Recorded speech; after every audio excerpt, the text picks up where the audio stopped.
So one of the most crucial aspects of this method is the foundation, okay? That means the starting point. Every single starting point is wrong right now. That's because each individual muscle has a specific contact point for it to use. So for example, the bicep, the top half of the bicep, that bone right there is the contact point. Bottom half for your forearms and brachialis, that's this one right here. For the back part of your tricep, this is right here. For the other side of the tricep, right here. Chest, right? Chest is here. Chest is fucking here, right? Imagine doing cable flies, all right? But now first, tuck your arms, tuck your elbows in. Think about how much stronger you would be from this position. Now this is obviously, you can't do this. Using centrifugal force, this is weird. But if you use leverage, it fits perfectly. For back, behind the elbow, the chest is in the front, elbows, back is on the back of the elbow. Each contact point is on the same plane of the body. So if your biceps, say for example, if you're training your bicep, it's on the front part of your body, you're going to be using the front contact point. This is a backside contact point. So backside contact point, backside muscle, triceps. Backside contact point, backside muscle, back. Backside muscle, backside contact point, backside muscle, mid delt. Inside, see, inside, because right as you come through, where is it? It's on the inside. This is on the outside. So it's just inside.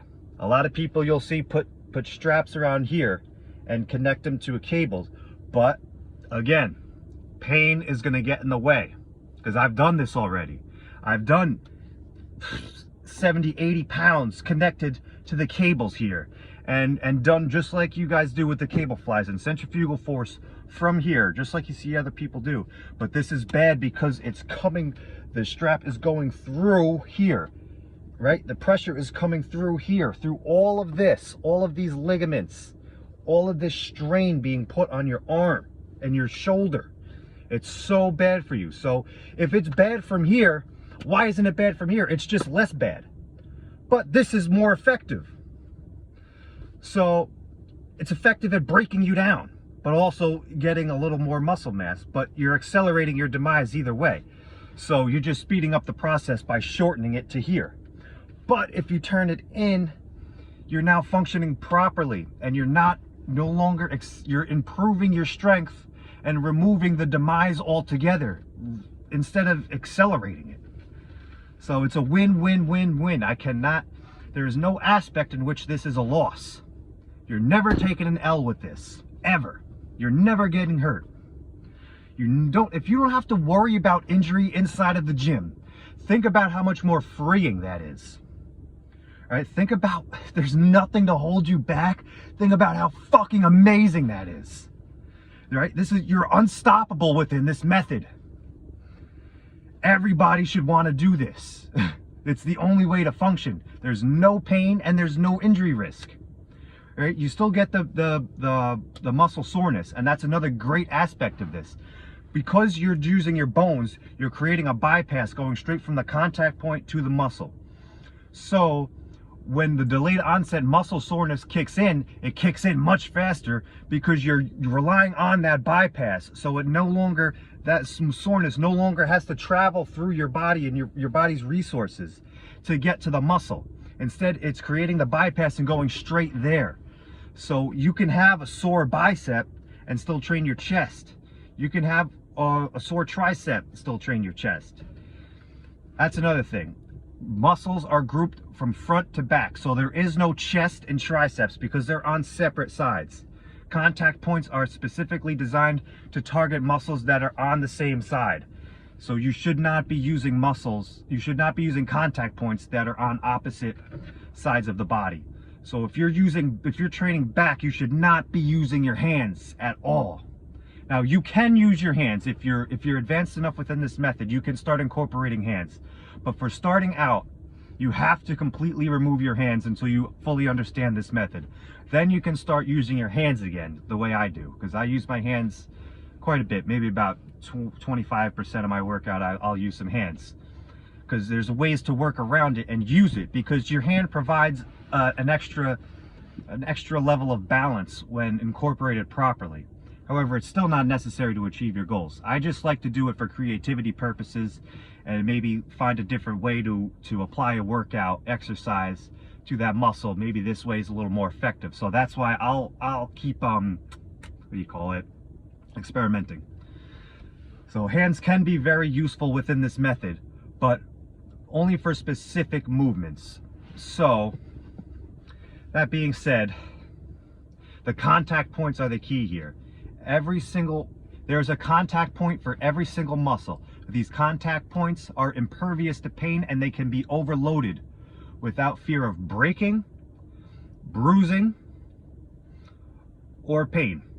Now, first you might feel pain, because your bones are not used to being overloaded, because they've been neglected for over 2,000 years. So it won't take long for them to start adjusting to this new stimulus of pain. It takes less than a month, especially for like your wrist bone contact point. These are very, very resistant and don't take long at all to get resistant, because they can function in many different ways, which is why I believe they are a little stronger than others. But I digress. These contact points are extremely important.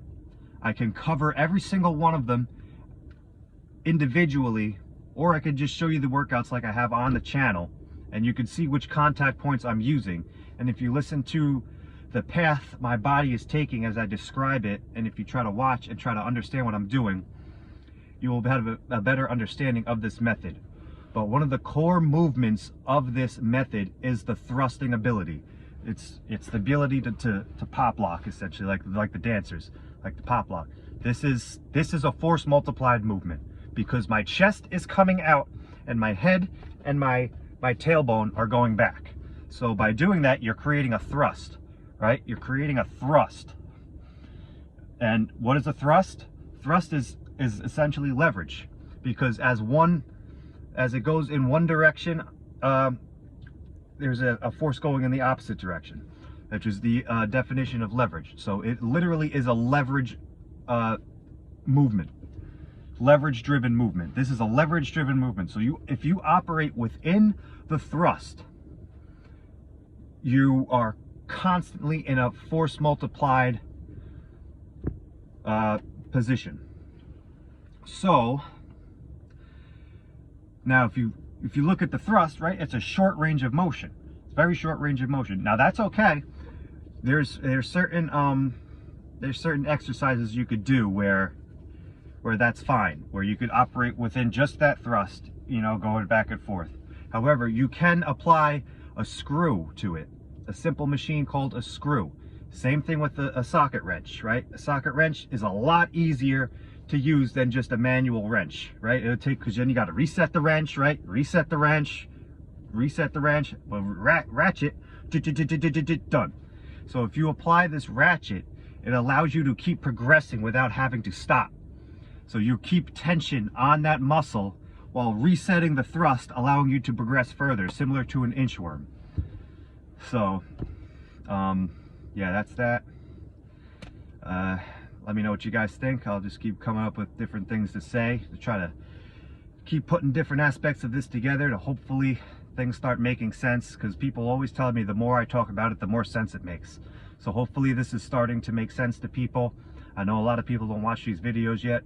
Hopefully we can start getting eyes to this, so some people might be able to grasp something about what I'm saying and say, hey, that makes a lot of sense. Let me see if I can make sense of the rest of this, and then somebody else can make sense out of a different part of it, right? So this way, the more eyes we get on this, the more likelihood we get people to actually understand this. So I look forward to hearing any comments, and let me know if anything I can clear up, because I could talk about this all day, every day. I could talk about this because I've lived it for 30 something years, and consciously have obsessed over this for the past two plus years. So I would love nothing more than to talk about this all day. I will answer any questions you guys have, and I just want to help everybody in the world. That's my only goal here. I'm trying to fix all of the world's problems that should not even exist. That's the frustrating part about this, is these problems should not exist. This should have been discovered already, and it's been overlooked. And that's where my frustration comes with medical professionals, because they act better than us, yet they can't figure this out. And I know they haven't figured it out, because if they did, they would realize exactly how big it is, and there's nothing to selfishly gain from it. It's just knowledge to disseminate to civilization in order for us to get back on the right track. This was like built in from the universe to not be an insidious or nefarious topic to take advantage of. That's why the human body isn't patentable. Because if you truly look at the universe the way it laid everything out, and look at the blueprint, it will lead you straight to this. Right? Lead you straight to it. This is all numbers. This is all math, science, equations, definitions. It's all that. It's indisputable. Fucking disputable. All that is holding us back is the understanding. So that's what I'm trying to do, is get this understanding out there, because this is just the tip of the iceberg. Think of this like a pyramid buried under the sand, right? Everybody's got a shovel walking around looking for the tip of this pyramid, right? I discovered the tip of this pyramid, and I've been digging it out. And as I keep digging, it gets deeper and deeper and wider and wider. I'm now getting deep enough where it's getting hard for me to keep digging alone, because it's getting too big. So I need other people with shovels to come and help me unearth this enormous fucking pyramid that everybody has been looking for, because this is the foundation of civilization. So please